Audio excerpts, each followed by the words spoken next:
sempre fui uma pessoa, assim, eu nunca fui tímida, mas eu sempre tinha uma questão de inferioridade.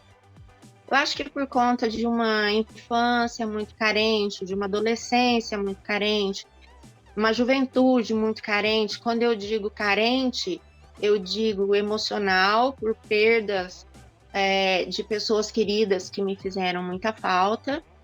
Eu digo carente na questão material, né, de ter ficado órfã e minha mãe ter que, assim, né, fazer toda esse papel de pai e mãe totalmente despreparada. Então, existiu uma carência emocional, uma carência material muito grande. E então, apesar de não ser tímida, isso me entristecia muito e fazia com que eu me sentisse uma pessoa inferiorizada. Eu sempre, assim, me sentia a coitadinha, eu sempre me sentia a mais mal vestida, a que tinha o sorriso mais feio, o cabelo mais mal cuidado. Sempre fui a melhor aluna da classe. Eu acho que foi a forma que eu achei de, de me manter de pé. Não que fosse uma coisa forçada. Eu era uma danadinha inteligente mesmo. Então, assim, sempre sentei na primeira carteira, sempre fui a primeira aluna da turma, mas eu tinha esse complexo de inferioridade. Era uma coisa assim que veio de criança, foi para adolescência e foi para a juventude.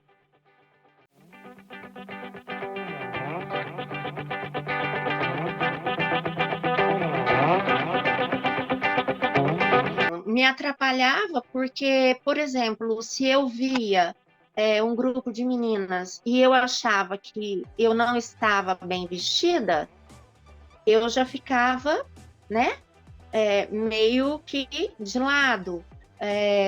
Se, por exemplo, uma de repente fazia algum comentário de um lugar que elas frequentavam, eu já não me enquadrava, porque eu não tinha condição de ir a lugares, né, que as meninas, as minhas amigas, as minhas colegas de escola iam. Então, era uma forma de me afastar desse grupo, né?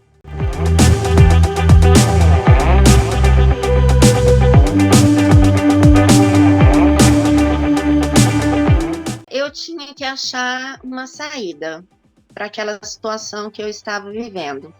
Então, a vida te coloca algumas opções. Era alguma coisa, eu precisava de algo que preenchesse um vazio. E aí eu fiquei sabendo da Roma.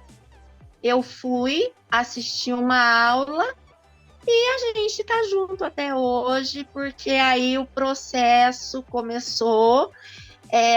Essa aula experimental foi assim inesquecível. Eu me lembro dos monitores com a mão gelada. Quando eu comecei na Roma, eu estava numa fase depressiva muito séria. Eu tinha passado por 4 hospitalizações, a minha depressão virou pânico, depois ela virou transtorno obsessivo de pânico. Então, quando eu fui para Roma, eu tomava medicamentos fortíssimos. Então, de certa forma, esses medicamentos, eles te sugam um pouco da energia. Então, às vezes, eu chegava na aula e na primeira música eu falava, meu Deus, eu não vou conseguir ir para a segunda, porque eu não tinha energia física. Mas eu queria tanto, tanto, tanto, que assim, eu ia até o final e quando eu chegava no final da aula, eu me sentia renovada, parecia que eu tinha assim, sabe, levado um choque, eu estava em êxtase, eu tinha recuperado as minhas forças. Ao invés de estar exausta, eu estava eufórica, eu estava ligada, né? Muito feliz, muito feliz. Aí que veio realmente, assim, o estigma de se sentir inferior, porque eu falava...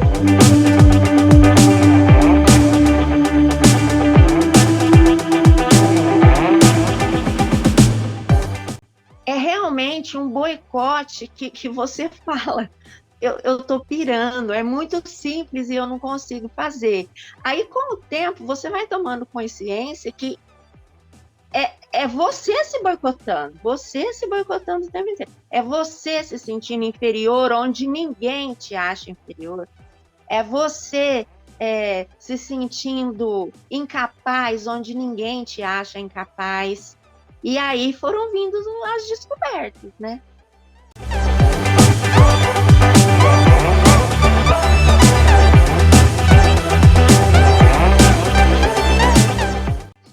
Realmente, eu tinha esse grande problema devido à inferioridade de aproximação. Com a minha própria família, com os meus amigos. Na época, né, a gente estudava ainda, até mesmo na faculdade, eu tive muito problema, porque a gente tinha que fazer seminários e você tem que falar para uma sala de aula. Então, essa questão da inferioridade pegava muito, eu falava, não vou conseguir, não vou conseguir. E eu tinha esse medo de me aproximar. Era uma coisa muito forte. Agora, hoje, depois de todas essas vivências e de todas essas experiências, eu chego com uma naturalidade tão grande, eu me sinto tão à vontade hoje, eu me sinto de igual para igual. Não me sinto melhor do que ninguém. Melhor do que ninguém, jamais. As pessoas estão sempre do meu lado, nem atrás nem na frente. Mas eu me sinto tão igual a todo mundo que então é muito natural para mim chegar, conversar, cumprimentar, responder a esse cumprimento, venha ele de uma maneira ou de outra. Para mim tá tudo bem.